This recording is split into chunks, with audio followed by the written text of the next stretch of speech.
Suicide is the 11th leading cause of death in Louisiana, and every 13 hours someone dies by their own hand, according to the Centers for Disease Control.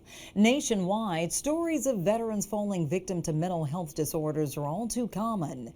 Tonight, Jillian Corder shares the story of a local veteran struggling with PTSD who this year attempted to take his own life. This report might contain content some viewers find disturbing. And so I looked in the mirror and I said, God, I'm going to count down.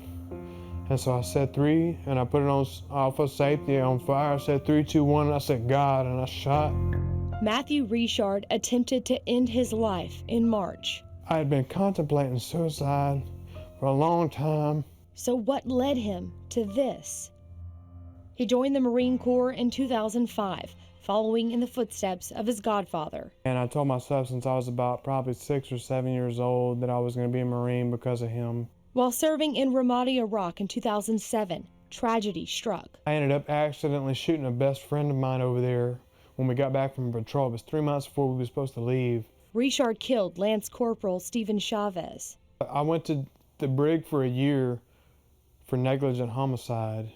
Though called an accident, he received a bad conduct discharge, meaning his military benefits were stripped. Richard was no longer eligible for help from the VA, forcing him to deal with post-traumatic stress disorder on his own.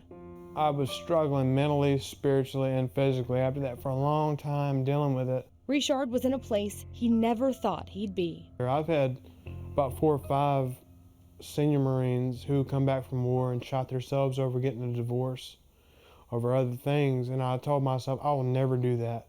Turning to alcohol, he made decisions he will always regret and was tired of feeling lost. I said, I'm going to go in there, I'm going to get that gun, and I'm going to do it, God. I'm telling you right now. I said, you have to give me some answers, or otherwise it's always going to be like this, and I'm going to end up hurting somebody else. He said, I got bone fragments on the front of my head and the bullets in the middle of my head right here in the middle. Richard was searching for something when he pulled the trigger. Now he says surviving was the answer. I look in the mirror and I see that, and I tell him, this hurts so bad. My head is like, there's this throbbing pain right here, but I'm like, thank you.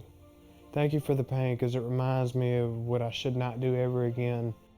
The handsome young man will forever be reminded of the worst time in his life. There's no way that God allowed me to live through this, if there is a God, which I know there is, that he would not want me to be helping other people when he saved me through that. While Richard continues to seek treatment, he tells his story of tragedy, mistakes, giving up, and survival, hoping that no other veteran, no other person, will ever feel alone. But I'm going to tell you this, ask for help, man. Ask for help. At your service, Jillian Corder, KPLC 7 News.